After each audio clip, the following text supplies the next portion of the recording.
অনলাইনে লেনদেনের সুবিধা যেমন আমাদের জীবনকে সহজ করেছে, তেমনি এর মাধ্যমে প্রতারণার ঝুঁকি অনেক বেড়েছে। হ্যাকাররা বিভিন্ন কৌশলে আপনার ব্যাংক অ্যাকাউন্টের তথ্য চুরি করতে পারে এবং এক ক্লিকেই আপনার সব টাকা হাতিয়ে নিতে পারে। সাইবার নিরাপত্তা বিশেষজ্ঞের মতে কিছু সাধারণ ভুল রয়েছে যা আমরা প্রায় করে থাকি, আর এই ভুলগুলো আমাদের ব্যাংক অ্যাকাউন্ট ফাঁকা করে দেওয়ার সুযোগ করে দেয়। অনলাইনে যেই ভুলগুলো আপনার ব্যাংক অ্যাকাউন্ট খালি করে দিতে পারে সেটি নিয়ে আজকের এই ভিডিও। ফিশিং হলো প্রতারকদের একটি কৌশল, যেখানে তারা আপনাকে ব্যাংক বা কোনো পরিচিত প্রতিষ্ঠানের ছদ্মবেশে ভুয়া ইমেল বা মেসেজ পাঠায়। সেখানে একটি লিঙ্ক থাকে যা দেখতে আসল ওয়েবসাইটের মতোই লাগে। এই লিঙ্কে ক্লিক করে আপনি যদি আপনার ইউজার আইডি, পাসওয়ার্ড বা অন্য কোনো ব্যক্তিগত তথ্য দেন, তবে সেই তথ্য সরাসরি হ্যাকারদের কাছে চলে যায়। তাহলে করণীয় কি? যে কোনো লিঙ্কে ক্লিক করার আগে প্রেরকের ইমেল বা ঠিকানা, যেখান থেকে লিঙ্কটি আসবে, সেখানকার ফোন নাম্বার যাচাই করুন। কোনো অফার বা জরুরি বার্তা পেলে লিঙ্কে ক্লিক না করে সরাসরি ব্যাংকের অফিসিয়াল ওয়েবসাইটে যান।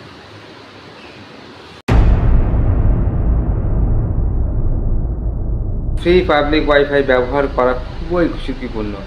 এই নেটওয়ার্কগুলো সাধারণত সুরক্ষিত থাকে না।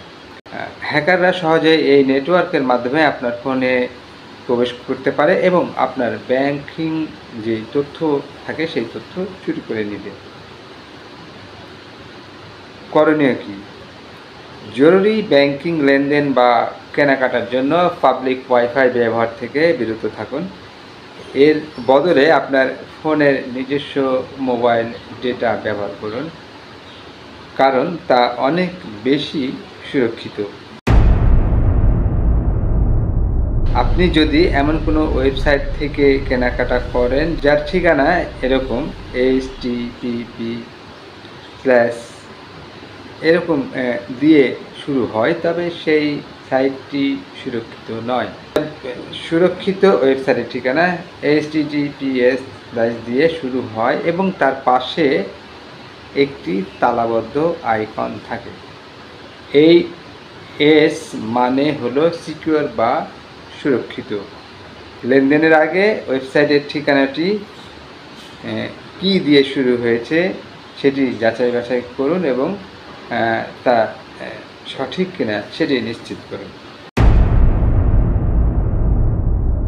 আপনার সব অ্যাকাউন্টেই একই বা দুর্বল পাসওয়ার্ড ব্যবহার করলে হ্যাকাররা সহজেই তা অনুমান করে আপনার অ্যাকাউন্ট হ্যাক করতে পারে। যেমন 1 2 3 4 5 6 বা পাসওয়ার্ড সরাসরি PASSWORD, মানে পাসওয়ার্ড বানানটি সরাসরি লিখে দেন অনেকে, বা আপনার জন্ম তারিখের মতো পাসওয়ার্ড ব্যবহার করা উচিত নয়।